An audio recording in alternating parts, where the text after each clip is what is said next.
Hello, this is the game between Dubov and Nihal Sarin. So Dubov was white here, and what is important here is that we can expect from Dubov, and that is how I call him, Opa Dubov style. So something like Gangnam Style. So this is so famous for him, for someone who follow the chess. Dubov is Dubov style, and that is always to create some new thing in chess, to prepare well opening, and to surprise his opponent with some new thing in opening. So he played here a4. This is so creative idea. I mean, what is idea with that?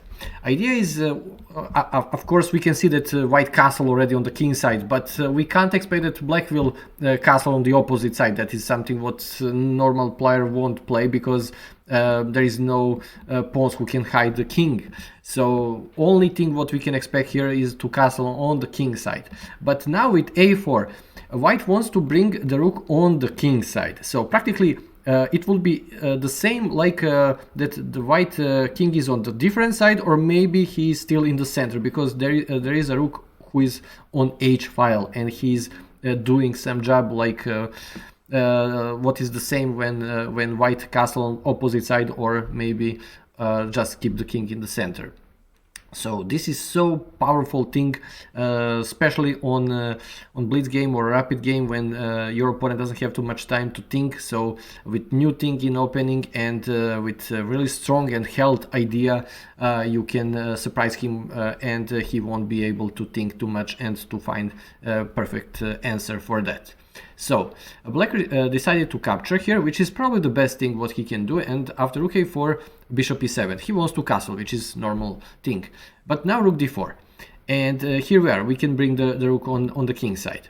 So queen b6, okay, black decided to develop his queen, and of course to move the queen from attack. But after that, knight from b to d2, and idea is to play queen knight c4 after that, and that will be also tempo move.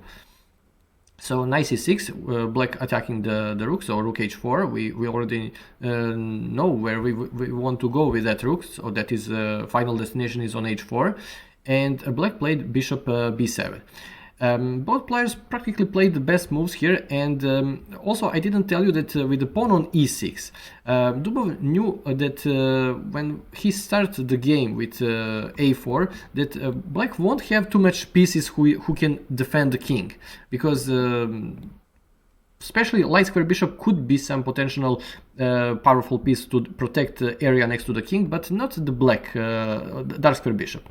So with e6 pawn, he must choose the other diagonal, that is a8 and h1 diagonal. So this is something what black can't use, because there is no way that black will organize some attack on the king side. On the other side, with knight c4, queen c7, perfect explanation or perfect answer would be for white to play bishop d2, and then final destination of that bishop will be on c3. Totally different side on the white side. Why? Because when we put our bishops on to look on the king side, and with connection with our rook, and maybe we will see, maybe we will include our knight also in the game. The queen is also on the king side, so practically everything what we have here is on the king side, and we have strong attack then, definitely. Okay, so black castle, we played bishop c3, which is also normal move here.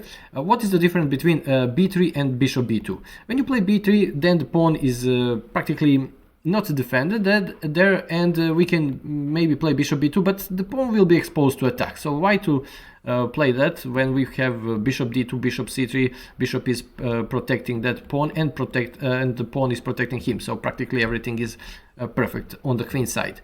We don't want to play on the queen side, but this is something what we need to play, I mean to include our bishop in the game.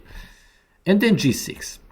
Never is good when you are pushing the pawns in front of your king, especially when your opponent wants to attack you. But black needs to play something here, because we are threatening here to capture on f6 and then to capture on h7. So practically he needs to play something to stop us taking some of enemy pawns. So g6 or h6, it doesn't matter. Everything is not good for black to push, but he's forced to do that. And then knight g5, practically the last piece what we need for attack. we have too many pieces. On the other side, black doesn't have too many pieces to defend his king. And crucial mistake in the game, black played here knight d5. Knight d5, if you won't take a pause, try to find winning move here for white. It's not that difficult to find, and that is queen h5. Black can't take the queen because of bishop h7 checkmate, so practically after queen h5 the game is completely lost, because after knight f6 we can just simply capture that knight, and still we are threatening queen h7 checkmate. So practically after queen h5 black resigned the game. Okay, what else he can play instead knight d5? Let's have a look.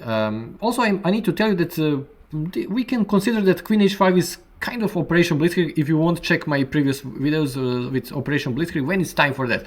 Basically, what white wants to do here is to open a black king, and because we don't have time to push the pawns and then to open position with h4 or f4, I don't know.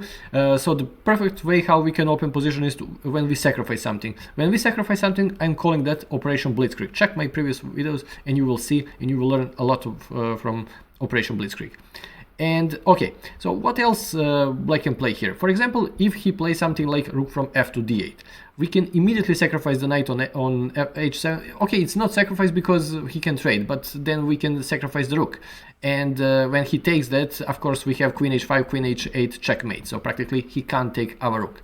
So maybe he can try to exchange to force us to exchange our bishop, but this is already bad for black, because we can enter in something which is definitely far away better for white. It's not winning, but when we play e4 and f3 to limit possibilities of that bishop on b7, definitely it should be far away better for white, almost winning position. So we need to trade heavy pieces and to enter in safe winning position in endgame with knight against the bishop.